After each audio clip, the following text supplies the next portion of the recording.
Hola a todos, soy Vertihog. En este vídeo vamos a ver este step down o fuente de alimentación ajustable que permite una entrada tanto en AC como en DC. Si la entrada es alterna tiene que ser entre 6 y 25 voltios, si es continua entre 5 y 35 voltios. Y la salida tiene un mínimo de 1,25 voltios y un máximo de 30. Nunca vamos a poder alcanzar el voltaje máximo de la entrada en la salida. Se regula con este potenciómetro y además tiene este interruptor para activar o desactivar la salida, que no es el original yo lo partí y se lo cambié por este. Este módulo es de la empresa IC Station, lo podéis comprar en esta página y tienen otros modelos que os pueden venir mejor, pero yo este es el que me gustaba. Como veis, está formado por un puente rectificador en la entrada de diodos, que es lo que permite la entrada tanto alterna como continua, y tiene varios condensadores, el transistor que es el LM317T y el potenciómetro. Tiene un LED conectado en paralelo con la salida, que es lo que nos permite, vamos a ver después, nos permite saber una aproximación del voltaje de la salida. Y deciros también que la polaridad de estos colores está cambiada, realmente el positivo es el de abajo y el negativo es el de arriba. Bueno, vamos a hacer una prueba. Le voy a conectar 12 voltios a la entrada y con este polímetro vamos a medir que la salida se esté regulando correctamente.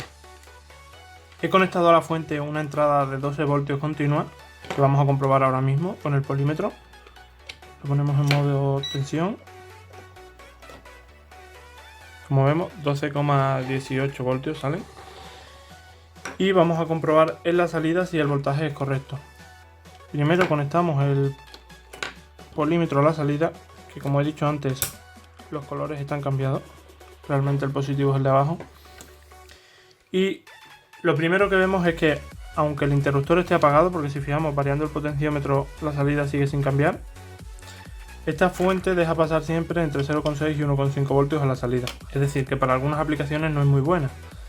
Pero vamos a encenderlo y vamos a comprobar si realmente ajusta el voltaje a la salida.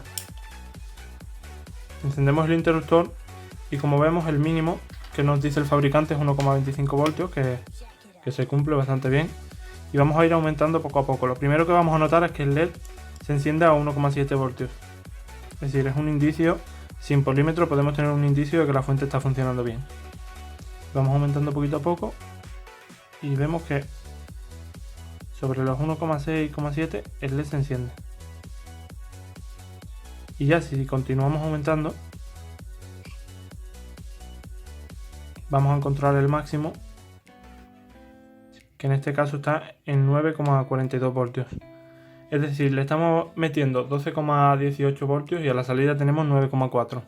Unos 3 voltios siempre se pierden dentro de la fuente, tal y como nos había dicho el fabricante.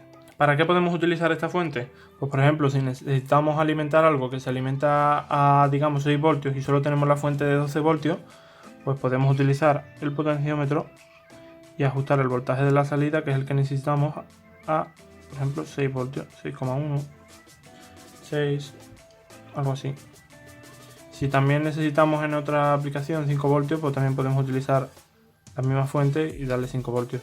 Como veis, el diseño es bastante sencillo y es muy útil para los que estáis iniciando en la electrónica y queréis empezar a soldar, a comprobar el funcionamiento de las fuentes y todas estas cosas. Os dejaré el enlace tanto de la fuente como del voltímetro en la descripción y de algunas fuentes similares si es que las encuentro. Para probar el funcionamiento de la fuente se me ha ocurrido conectar el polímetro para saber el voltaje.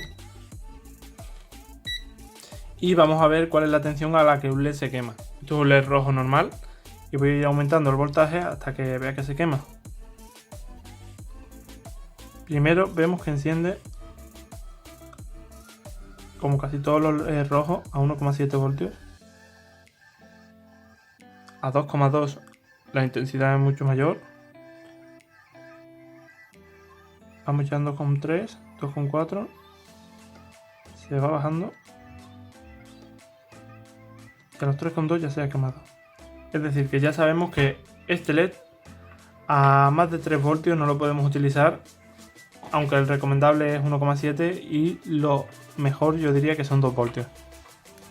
Bueno, esto era simplemente una prueba para ver una de las utilidades de la fuente, aunque esta sea probablemente la cosa para lo que nunca se va a utilizar, pero bueno, Espero que os haya gustado el vídeo, si es así dejad un me gusta y hasta otra.